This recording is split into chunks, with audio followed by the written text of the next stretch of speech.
بله ناجی لسر و فیچره میوان من نویسکار بسام مصطفى الگلمنه که بسام بخیر هاتی روشا رومانا کردی لروجاوای کردستانی چاوت بینی. بله نها وقت زان يعني روجاوای کردستانی شارع ويرانية و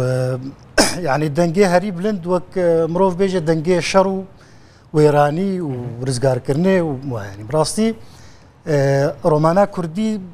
نكاري بو يعني حولدان هنا وين بين كرن لحتى انها بباوريا من نكاري بو يعني روشاكو لسر عرضيها يا لروجافاي كردستاني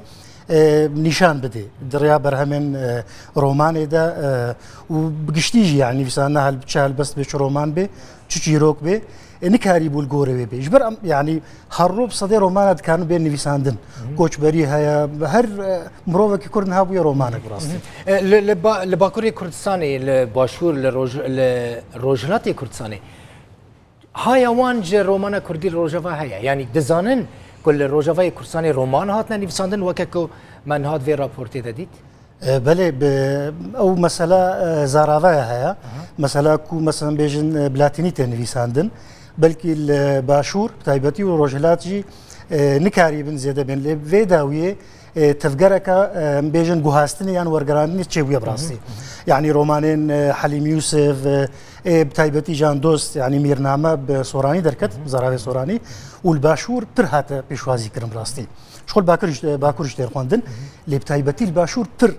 هاتا بيشوازي كرن وهروها او عشيقي ورجيرجي ونها بروجه هنا بريار هايكو قلق برهمين دن اما حليم يوسف جان دوست بين ورگراندن بیشتر سر بوسورانی. تشکیدن مثلا پرانیا رومان نویسین میان روجاوای کردستانی بشین دنیین کردستانی شخوره کرنه مجاره رومانی. بله. اف نخوشیام کردی سوریا هل بد اگر سیاستی ده هنگ جهه گمانی و پرسیاری به لبلد ادبیاتی ده تشکی رواية دیت نامن. يعني مروف هالبستفان رومان نویس هرتم خوني خو يعني برهمين خو خوني خو نشان دي بحثا حمو بارشين كردستان كي كردستان الباوي خونك مزنه براستي يعني جان دوست وك نمونه مجابات لسر ازمونه مهابات نفسي هروها دكتور آزاد عليجي رومانا كاويل لسر ام بيجن شورشا باشوري كردستانيا جبر في كي اف هلبت ويد د برهمن ادبي ده وادبيات ده افت شويه بيخويا كرن يعني تشتكي باوريا من ده روحيتها مروفي روجافاي دي نشاندان كو هرتم كردستاني دفكره وفكريه دنرنا تدا نفساندنا رومانين كرديل روجافاي كردستاني تيبين لاتيني هاتنا نفساندن افتشت بويا سينورك او مثلا رومان نفسين ما يعني رومانين ما مثلا الباشور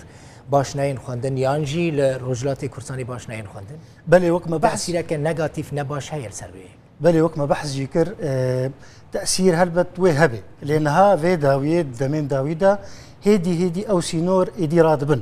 وقت تزاني يعني روجي بكشتي روشا سياسي بي حمو تيغو هراندن ومن جوتجينا يعني تفجرك ورجراندني تشيبويا يعني انها همج صوراني ام بيجن دبن كرمانجي وهمش كرمانجي دبن صوراني تجي قالك فرتوك ورجراندنا بس خوش مش صوراني بله كنا بله تا صوراني كرنا كرمانجي زور سپاس بسام مصطفى نویسکار کرد لگل مبوی گلک سپاس